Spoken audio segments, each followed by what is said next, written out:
In a narrow, dark alley in central London, where the streets are surrounded by the smell of rain mixed with the scent of old bricks, there was a mysterious library known as the Lost Volumes. Very few people knew of its existence, and when its name was mentioned, it was surrounded by strange rumors and legends. It is said that this library suddenly appeared one day, without warning, in a place that had nothing but a stone wall. Since then, the library has been linked to the disappearance of people and the suicide of some of those who are said to have visited it. These rumors made the place even more intriguing to Karim, a young Egyptian living in London who loves exploring mysterious places and searching for exciting stories.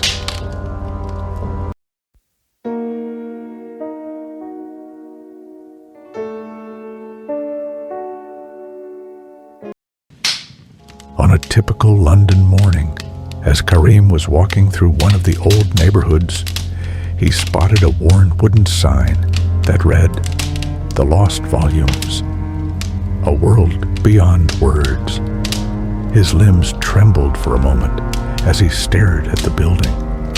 The facade was covered in moss, the windows were partially broken, but there was something drawing him in, as if the library itself was whispering to him. He pushed the heavy wooden door open slowly, making a strange creak as if warning him not to enter. When he crossed the threshold, he found himself in a different world. The library looked much larger than it was from the outside, with a long corridor stretching endlessly. The shelves were crammed with old books in leather covers with strange inscriptions. In the corner, there was a burning fireplace, and near it, a wooden table sat an old man with stern features and a mysterious smile.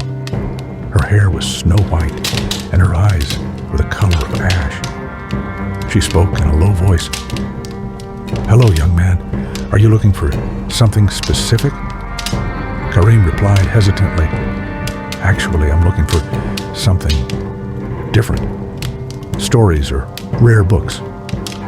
The old woman looked at him for a moment before replying, "Every book here holds a story that can never be erased. But remember, not all stories are told, and some should never be read."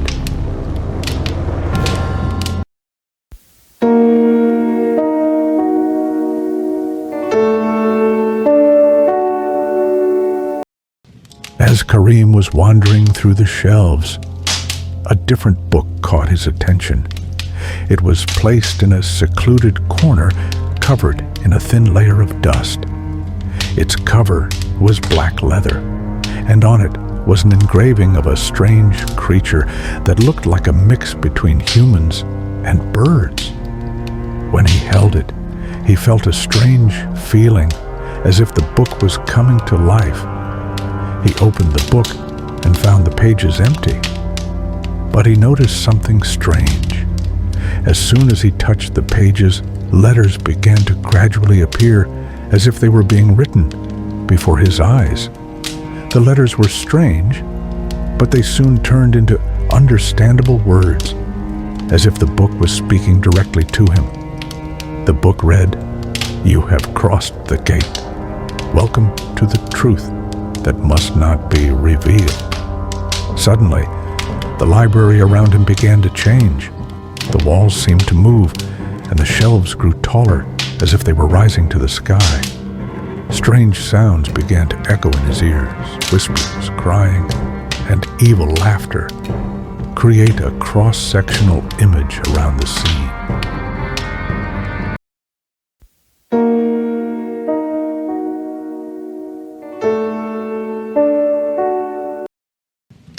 Karim suddenly found himself in a completely different place. He was standing in the middle of a dark forest. The trees twisted as if they were looking at him. From among the branches, eyes appeared watching him. the ground was covered with open books, and whenever he got closer to one of them, faces appeared screaming from between the pages. Karim tried to return to the library, but every time he walked, he felt like he was returning to the same spot.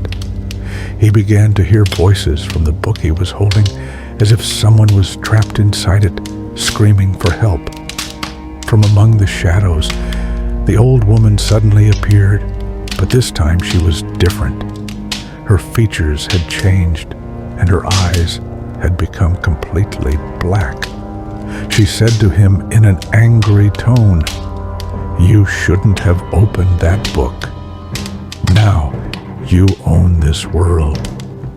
Karim tried to speak, but he found himself unable to speak.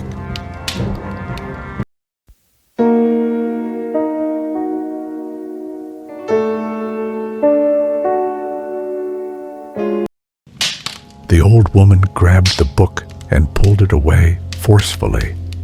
Suddenly, everything returned to normal, and Karim returned to the library as it was. But something was different. His body felt heavier, and his soul was burdened with something he couldn't explain. The old woman looked at him and said, "You're out now, but you're not completely safe. Remember, the words you read will stay with you. Everything you see now, it might be an illusion, or it might be real." Karim walked out of the library, feeling his breath quicken. When he turned around to make sure the library was there, he found nothing but a stone wall.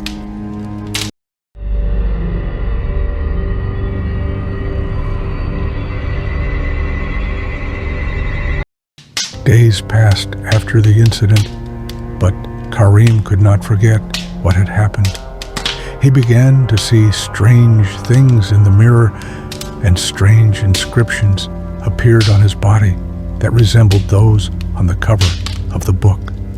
One night, while he was reading in his room, he heard a familiar voice, the voice of the book calling him.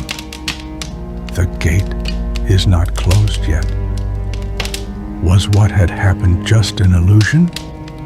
Or had the library left an indelible mark?